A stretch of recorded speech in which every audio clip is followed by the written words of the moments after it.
Nature is full of amazing examples of efficiency.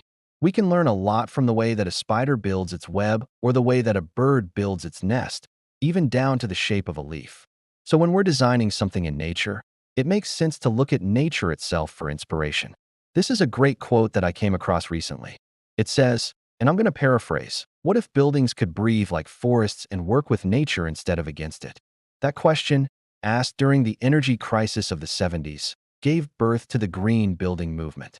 Now that really resonates with me because I think we spend so much time and energy trying to make buildings do what we want them to do, trying to make them look a certain way or trying to make them work a certain way. And very often that comes at the cost of just letting nature do its thing. And I've been thinking about this a lot lately, especially with the work that we've been doing around the world with our Living Building Challenge projects.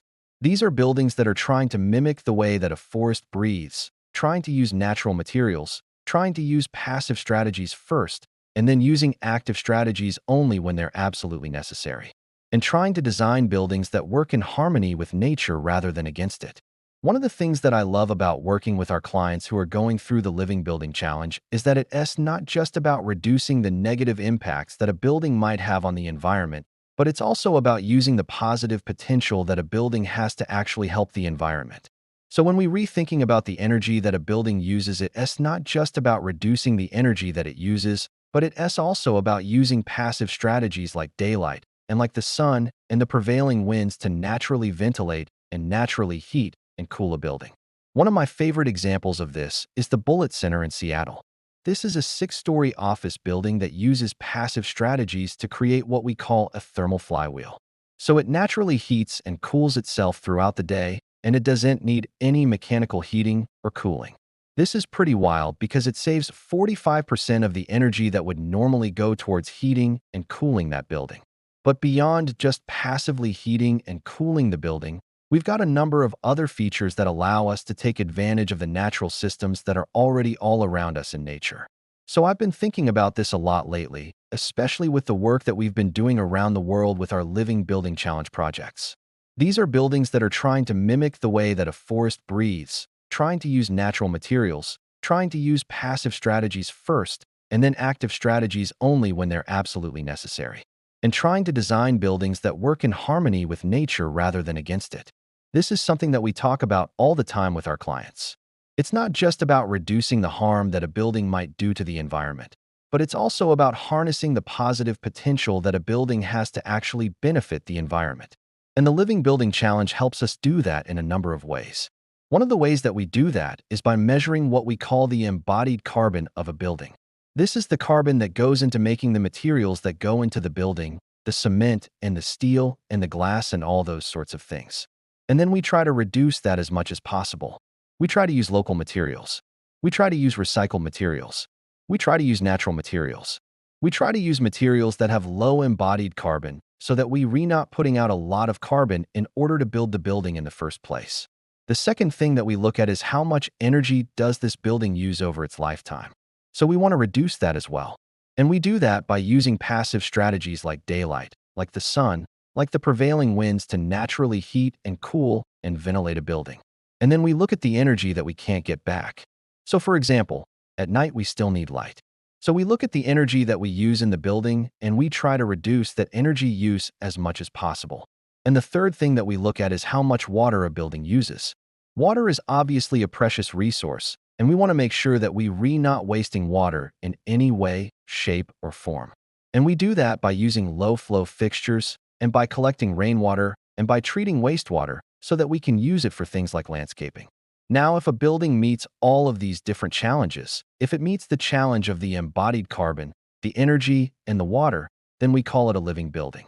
And right now, there are over 24 living buildings around the world. You can see them on the map on our website. There are a number of different ways to become a living building. There are a number of different paths. But the basic idea is that we want to make sure that we're rebuilding buildings that are healthy for the people that occupy them, that they're high performance, and that they're regenerative. Regenerative in the sense that they give back to the environment more than they take out of it.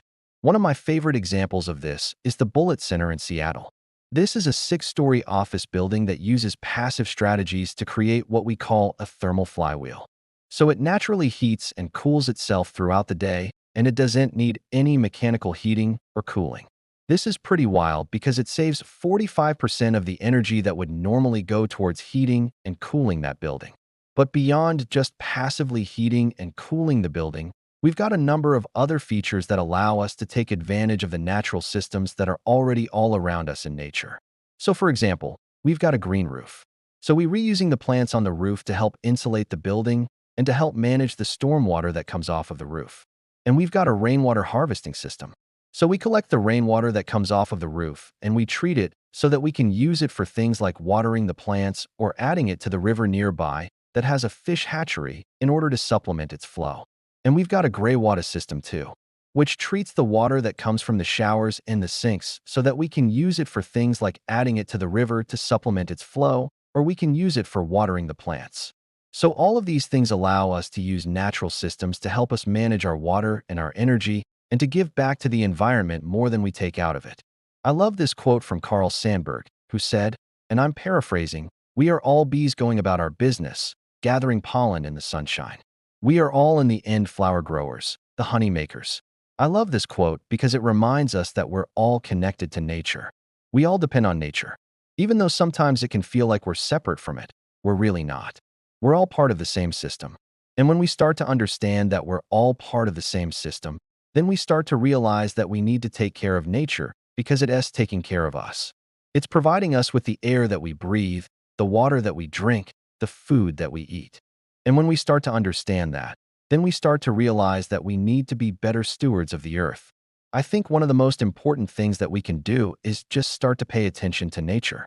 Start to notice the things that nature is doing, the amazing examples of efficiency that are all around us every day. And start to ask ourselves, how can we apply those lessons to the way that we live our lives, to the way that we design buildings, to the way that we interact with the world around us? So I encourage you to go outside, take a walk, look at the trees, look at the birds, look at the flowers, and start to ask yourself, how can I apply these lessons to the way that I live my life? Thank you for watching, and I hope you re-inspired to go out and create some great things that work with nature instead of against it.